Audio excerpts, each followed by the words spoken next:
Maxime Revers, on dit souvent que l'amour d'une mère est total et imprescriptible. En fait, vous nous expliquez que c'est beaucoup plus compliqué que ça, que les sentiments sont ambivalents. Oui, c'est-à-dire qu'on a tendance à survaloriser l'amour comme quelque chose d'exclusivement positif.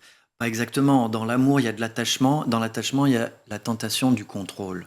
Et bien sûr, puisqu'il y a ce rapport d'identité très complexe entre mère et enfant, en vrai dire entre parents et enfants, hein, ça c'est pas spécifique à la mère.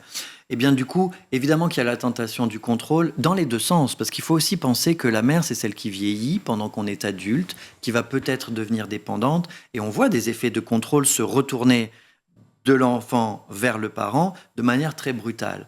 Dans ce contexte-là, comment faire? Eh bien, en fait, il faut repenser l'amour autrement. C'est-à-dire qu'il faut penser l'amour comme un lien qui nous unit de manière confuse, de manière ambivalente, vous l'avez dit, et qui suppose en fait que nous entrions dans une posture qui n'est pas du tout celle ni de la plainte permanente, ni de l'acceptation absolue, mais plutôt d'un certain travail.